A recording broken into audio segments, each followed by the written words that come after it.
Good morning, good morning, good morning. So we are here at Racine Family Mornings. Today is Snap. I'm sorry, but all of a sudden my YouTube stuff started going a little crazy and all of a sudden extended from, no, stop doing that. It keeps extending across both of my screens. And I don't want that because then I can't see your chat and I can't run this show. Anyway, welcome. Today is Wednesday. So it is Stat Snap Wednesday. And if you do find any value in this content, do me a favor. Let's see if we can throw this up here properly. I'm doing this right? I'm always forgetting which of the buttons that I'm supposed to be pushing for this. So let's see if I got it right this time. There we go. If you're on YouTube, click like, subscribe, turn on that notification bell so you don't miss any of our content. And if you are on Facebook, leave a comment, share. Because honestly, if you find value, somebody else is going to find value too. Leave a comment, share, give me a thumbs up, give me a heart, any of those things. I don't care. Throw one of those reactions in the chat. But actually, to be honest with you, I'd rather you say something in the comment section if you are here watching live, or even if you're seeing this in replay later, go ahead and do that. And so here we are, Stat Snap Wednesday. Well, what is Stat Snap Wednesday? Well, a lot of people don't realize this. Let's see here. Let's go back to, here we go. Stat Snap Wednesday is all about the stats from the last week. So let's go over them. Let's take a look at them and let us see what's going on in real estate in Southeast Wisconsin right now. So yesterday, our snapshot said the national average fixed rate mortgage is 6.78. The national average 15-year fixed mortgage is 6.07. I told you guys, we are heading towards the fives. So come on, let's get in there. A 15-year mortgage is not an impossibility. And by the way, if you are qualified for a 15-year mortgage, do it. Because then you can always refinance. But if you can, look at that. You're getting an almost 6% rate if you're going for a 15-year. So that is amazing.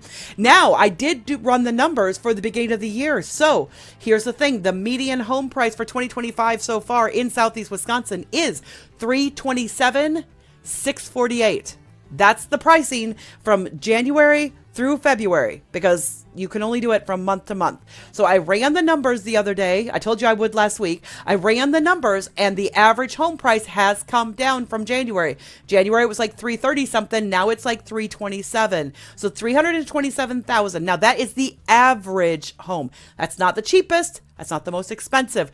And what I will tell you is that in January and February, some very expensive homes sold that had been sitting on the market from 2024 for a long time.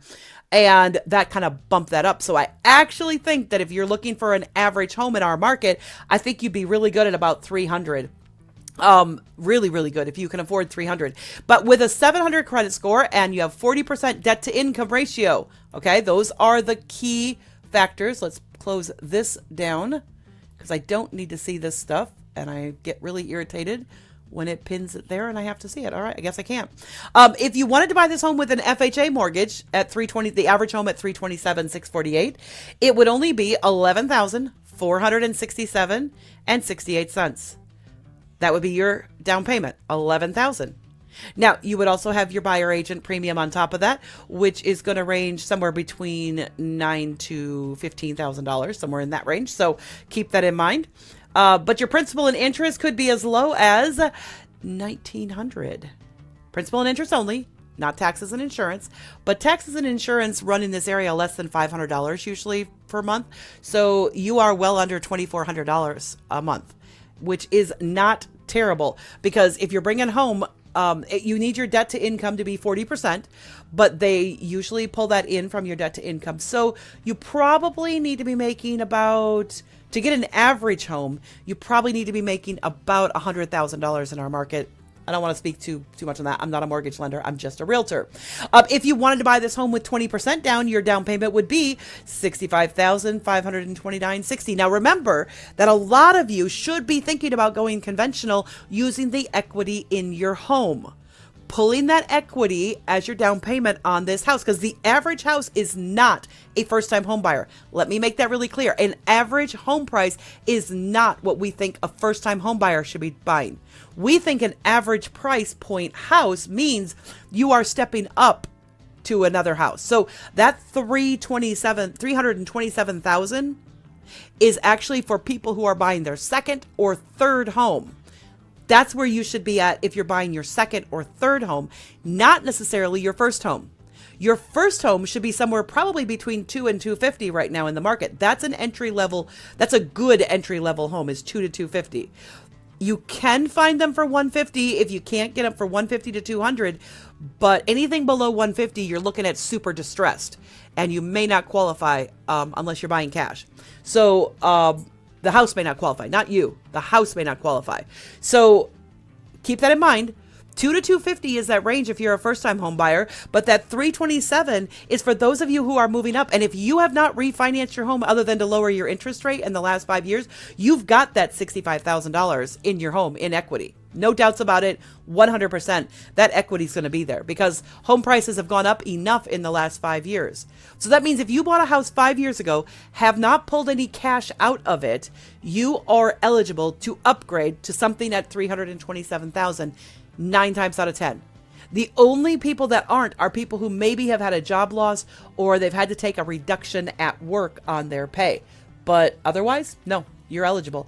And your principal and interest on that is only going to be 17, 28, 24 because you're putting a lot more down. And you don't have PMI, so you won't be up at that 2,400. You're probably looking at closer to about 21,500, maybe 2,200. So you're probably looking at about a 2,200 instead of a 24 to 2,500.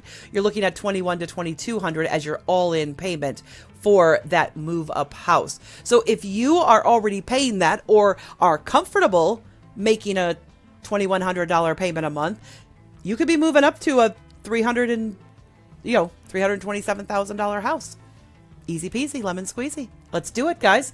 All right. Last week, there were 61 homes listed. That's good. That number has gone up from the last couple of months. However, there were 75 homes that went under contract. So what that tells us is that there are more buyers getting under contract on a home than there are sellers listing their home, and that's not good. So sellers, you're the ones that we need to step up right now to keep our market stable.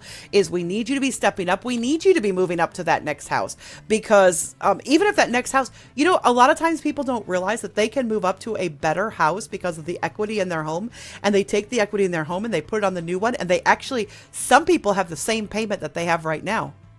But instead of they take their equity and they're putting it on a better house, and it happens. So definitely, especially if you've been in your house for 10 years, oh my goodness, you've probably over doubled the value of your house. You're probably at about a 50% equity. So if you took 50% equity of what you have now with the payment you have now and apply it onto a new mortgage, yeah, you're probably going to be about the same. So if you have not remortgaged other than to drop your interest rate when it went really low, yeah, I have people who I sold a house to 10 years ago, and in December, they paid it off. They paid their house off. And now they have all that equity to be able to do with what they want. All right. So there are 55 homes that were sold. So 55 of them sold. 61 were listed. 75 under contract, though. Buyers are coming out of the woodwork. So sellers, look, buyers are there. Put your home up. It's going to sell. But if you need to buy another one, come see us first. We'll get you into a new house, and then we'll sell yours so that it makes it really easy. That's part of our Premier Family Package. Last week, the average price sold was $346,000. That's just for the week. For the year, we're still at that $327,000. So what does this mean for you? Well, the average price is up this week with quite a few more homes going under contract. That's what happens when you have more buyers than you have listings. Prices go up.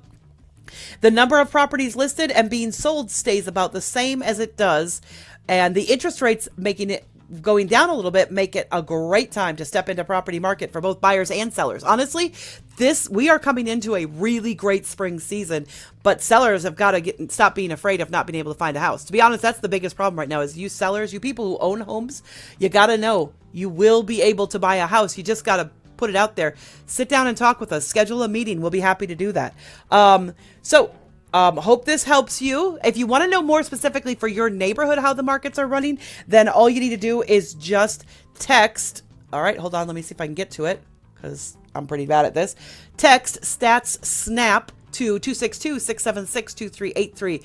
Text Stats Snap And then tell me what market you're in. Tell me if you're Mount Pleasant, you're Racine, you're Caledonia, you're Sturtevant, even if you're in Kenosha, Summers, Pleasant Prairie.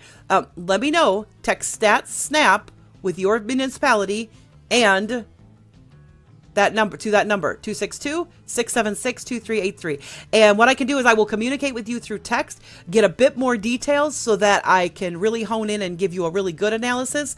But just start the conversation with Stat Snap 262-676-2383. So Stat Snap and your municipality to that number. All right.